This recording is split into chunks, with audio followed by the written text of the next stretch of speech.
In this video, I want to show you how to use the formula count. More commonly and more often used is the one Countif, and then how to use it in conjunction with percentage. So we have the Excel sheet we've been working on, and on yesterday's video, I did growth. So what I want to do is come over here, and I've got a page here called statistical analysis. And so I've got some stuff up here that I've got some names, I've got some different questions. So we'll look at the males, females, and Hispanic. I know there's 180 kids in the course. So the question will be, how many males are there?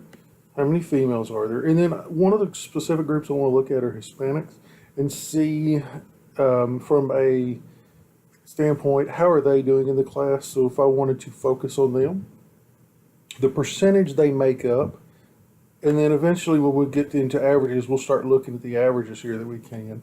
But for right now, we just want to focus on the count part. So the first thing you need to understand, so count is best used in conjunction with percentage. That's one thing I've always done with it. And so basically you can think of it by asking this question is, how many of X are there? And what percentage of the whole is X? In other words, how many males are there, and then what percentage of that 100% do they actually make up? Same thing with female, same thing with Hispanic students.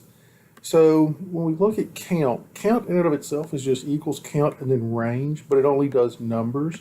To give you an idea of that, we have grade right here in column C. So if we come over here, we just say equals count. Now we want to know our value. So if we want to count C to C, and C to C is just going to be our students, so 180. Now to show you why that only does numbers, if I come in here and I change this 10 to F, you'll notice that's 179. So we know there's 180 in the class, but it only shows 179 because count only counts numbers. It doesn't count text characters. So we'll come back here and make that a 10 again. And then there we get the 180 again. And so what we end up having to use is, you'll see here this count A. So count A means count the text. So when we say count A, we can come over here for gender, and we know we're going to have 180. So 181 because it includes the title in A in the column there. So it includes our header, which is gender. So to fix that, what we could do is come in here, and where it says D, we could say D2, and then we would use it, for example, we'll say D1, so we know it's 181, and then that would fix that. So that would tell us there's 180, and then 180 using count A because it counts the text. Now, when we more often use this, so we're using count if. And count if is a condition. So it's like an if-then statement. So if we said we're going to count if something equals this is what we're looking for. So it's an if statement, and we use a count if, and then it's the range and condition. So right here for number, we would say equals count if. So then our range is going to be the gender category. So we're going to count that, and then we'll do a comma, then we'll do quotation marks, and we'll do M, close the quotation marks, and then close parentheses. Whenever you use text, you're going to put in quotation marks. Whenever you use numbers, you don't have to. So we'll hit enter. So there's 98 males. So we could just say 180 minus 98 gives us females, but we'll use the COUNTIF formula for this just so we get practice with it.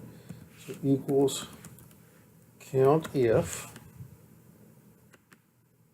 We'll come back over here. Same thing. Gender, so D to D, comma, quotation mark, F, close quotations, close here, And there we go, 82.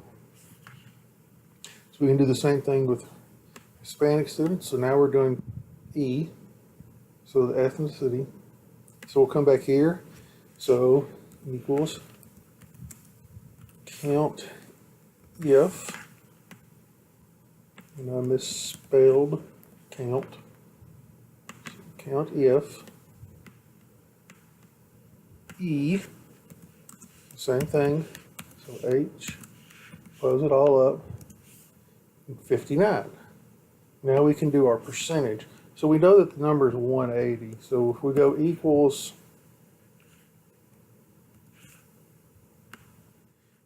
B3, B6, and then what we can do is when we get our answer, we can go in here, we can do percentage, and then we'll round so that we only have one decimal point. Now I'll show you a little trick here. This is really, really helpful. One of the things we know for a fact is that we're always going to be doing the percentage off of this total here of 180. So one of the things when we autofill, if we just autofill this formula, we have a slight problem. We get an error because it goes, as you'll see, B4 divided by C7 and B4 divided by B8. And those are wrong because there's nothing in those cells. So what we want to do is be able to autofill this down and have it stick with course being 180. To do that, what we can do is come over here and you'll see the B6, B7. We click in between B6 and put a $sign. And that means we make this absolute so it doesn't change. And now we can drag this down and it'll stay and it'll give us the correct percentages. So males make up 54.4% of our class, females 45.6%, Hispanic students make up 32.8% of the class. Then we could do averages and various things off of this. But this alone right here helps us in answering this first question of how many of X and what percentage of the whole is X. Well, there's the answers. Using count if and then doing a percentage to get right here. So that's how you do that. Now we'll show you one other thing, and that is regards to numbers. So if we go back over here and we look at pretest 1, we have all these different scores. One of the things we can do is we can say equals, and then we can say count if. So we can pick that range of numbers. So F to F. Now, what we can do here is do quotation marks. Now we can start to ask a lot of different questions. For example, we could say greater than or equal to.